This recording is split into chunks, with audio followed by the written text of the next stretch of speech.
Okay, so today we are doing a headlight cutout switch for my 2003 FZ1.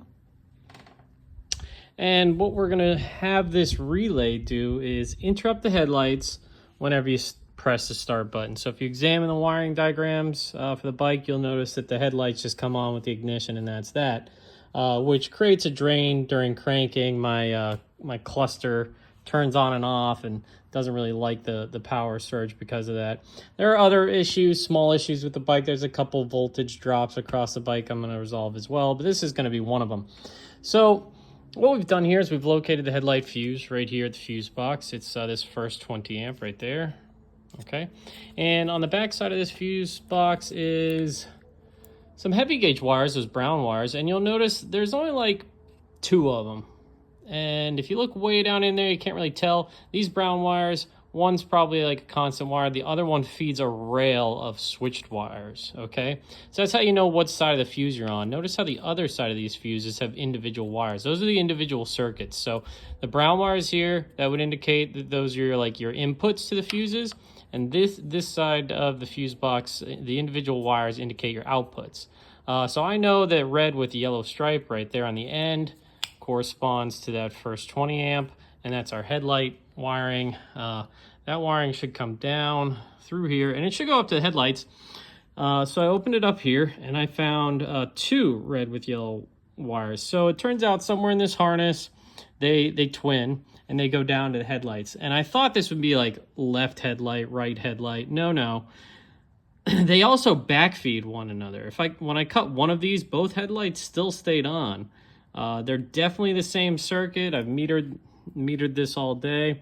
Literally, they both run up front, but they both also twin together on both ends, at this end and at the other end at the headlights. So very odd way to wire it, but I guess it's they're a concern about a current issue. In any case, here we have our starter cutoff relay, and what I've found here is this blue wire that I've done a military splice on. This will go negative whenever you push the start button. So we're going to use that to trigger a relay.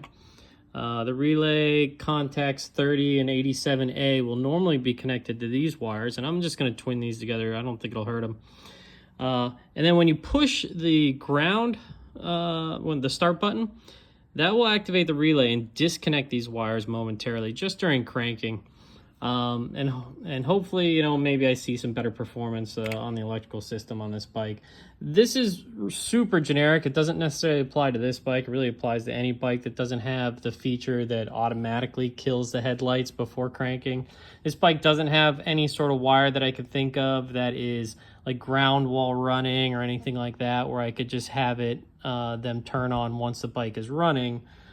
So we're going to do it this way. You could also do it with a couple of relays, like a latched relay setup, and I think that would be way more complicated. So I'm going to stick with this for the time being, and we'll see how it works out. So I've wired up a relay here. Standard automotive relay, a couple of wires coming out of it. The thin gauge wire, that'll be my trigger, my negative trigger, and then these 2 wires will be my feeds for the input from the headlight fuse and output to the headlights. And it's important, inside of this wrap job I've done here, there is another thin wire, and it's jumping power to another terminal, and that power has to come from the fuse side. So these 2 heavy gauge wires that I show here, you're not going to want to get those confused. In fact, I have one cut longer than the other intentionally. You want to bring power to terminal, let's call it 85, from the fuse there. At all times. So that's going to be this hooked wire that's bent backwards, because I'm going to install that just like that, facing backwards, back towards the fuse box, and the shorter length, that's going out towards the headlights. So that's the only caveat here that you have to worry about. Other than that, tying this all in, make sure it works. Put the bike in gear and hit the start button. You'll see the headlights cut in and out, and you'll know it's working correctly. Other than that, I don't think there's anything else I could really say about doing this. We'll see how it works out, and if it's a viable option, or if you just prefer it to be that way. But I metered these wires, and I have like 10.5 or something when the battery's sitting at about 12. So I've got a couple other voltage drops that I need to work through here, but this hopefully will at least help during cranking, help with the fuel pump, getting energized correctly, and you know, keeping the cluster from blinking and such. Funny thing about the fuel pump is, if you ever want to know why bikes are so sensitive electrically, I'll take you down a little tangent here. Power comes from the battery, goes to the ignition, comes back from the ignition, goes through this fuse box, goes through that fuse box, goes back to the handlebars to the red kill switch up there, goes through that red kill switch, comes back down to the starter relay, through the starter relay to the fuel pump. So it doubles the bike at least 2 times over before it even gets to the fuel pump.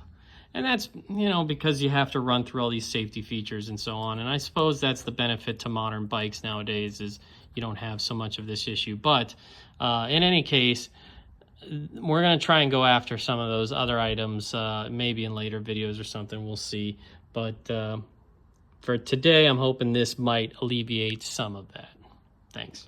All right, so I got that relay all wired in and everything electrical tape back together.